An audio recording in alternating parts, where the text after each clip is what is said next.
back again for the online session of laboratory preparation, like what we are going with experiments today. So one among what we have the profile projector. So here we are trying to find the profiles of whatever the cross sections we do have, which is not that magnified, which just view it in the new dice. So the best thing what we are trying to do is we are trying to magnify first and then amplify with the optical way of comparison. This is what we have here. So here we are checking the profile of a nut bolt. Okay, this is an SI nut bolt. What we are trying to do is we are trying to find the major diameter and minor diameter of this, as well as the depth of the particular thread what we have, and then the angle made between the two flanks of the thread. Okay, we are using to try to find the profile in nature. What you can see. First and foremost, what you should do is we have the dial indicator what we have that should be coinciding with the 0 and 0. The first and the foremost thing is to see that the crosswise whatever we have that has to coincide with 0 and 0. This particular dial is to see that we can find the angle between the two flanks of the particular thread profile what we have. So I am trying to align the thread profile as what is seen here. So now you can see in this particular thing you have the crosswise. First and foremost thing what you can see is the crosswise, vertical way of aligning it. So I have a thread profile, you can see, I have mounted it on the table of the thread profile. So here I am trying to find the major and the minor axis of the particular thing, of a thread profile. So give me some time, I am just aligning it now.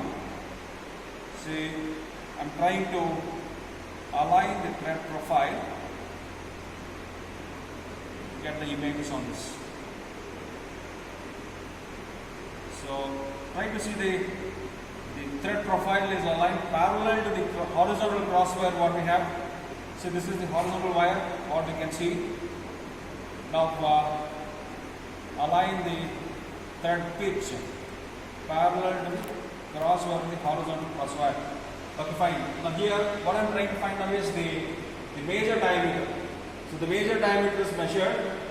See, align the horizontal crosswire along with this thread profile.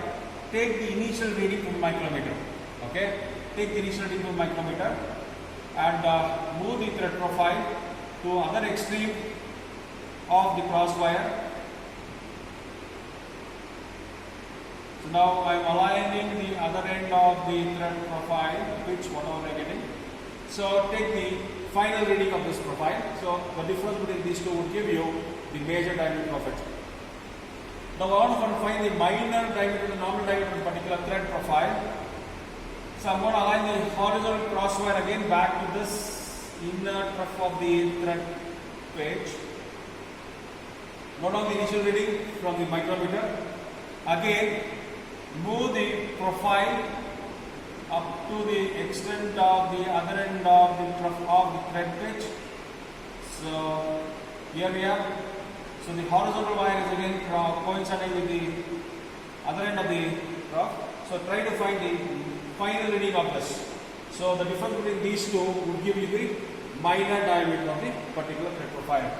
So now I want to find the depth of the thread. So I can find the depth of the thread.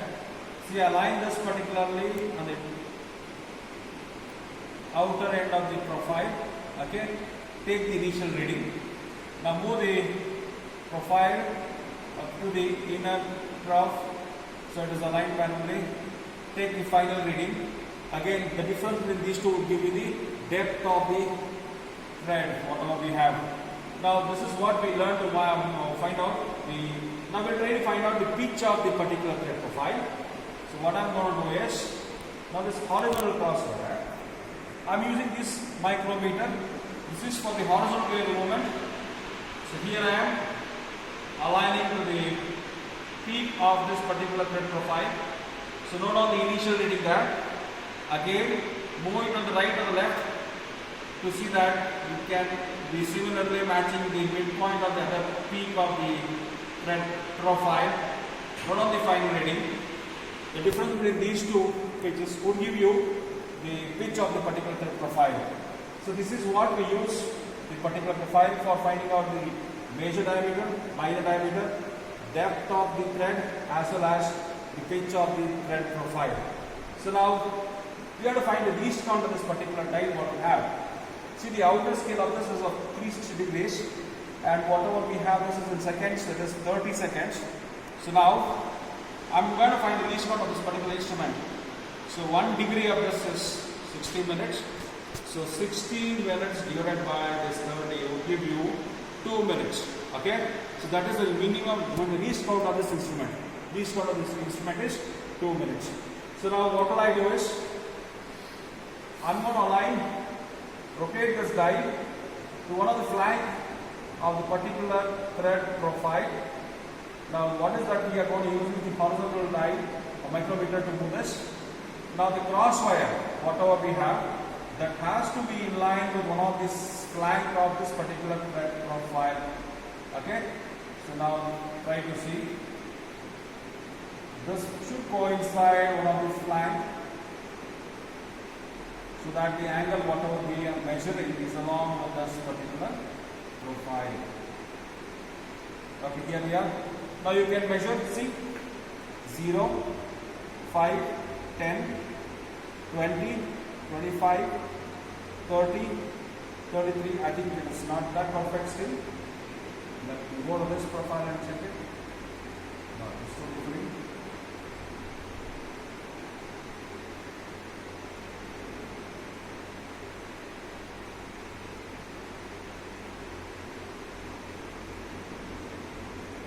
Check it out, see, this is 5, 10, 15, 20, 25, so it is between 24 and 25, it is not that perfect, it should be almost close to 30, is what I can guess.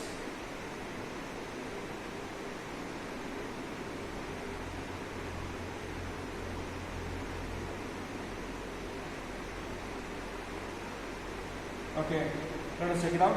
So 0, 5, 10, 15, 20, again it is close to 24, so 24, and the finest division which is coinciding with this vernier to this dial gauge would be one of the things probably let me see. So it is almost coinciding with 20th division, so 20 into 2 minutes, that is 40 minutes. Okay, 24 degree, 40 minutes with the reading of one of this angle made by the thread flank. Okay, thread flank. Let me find out the other way of finding the other flank angle. So I'm trying to tilt this again this side. So do it other way to see that the other end of the flank is coinciding.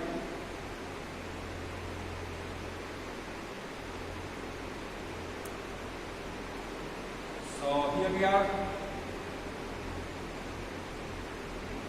Yeah, it is coinciding. Measure the angle. You can see 0, 5, 10, 15, 20, 25, somewhere between 27 and 28. So 27 degrees. And the finest coinciding division from this vernier to the direct gauge is something somewhere here 15. Okay, 15. So 15 into 2 minutes is 30. So 27 degrees, 30 minutes is the other angle of the flank. And the previous one was 24 degree, 40 minutes. Okay, clubbing these two angles, which will be close to 68 degrees. See, it will be close to 60 degrees. That is the V thread what we have normally. That is maintaining an angle of 60 degrees. Okay, thank you. This is all about the profile projector. So in the same fashion, we have to use tool microscope also. But only different thing is that we just find the least count is a little different than what we get in this particular profile projector. Thank you so much.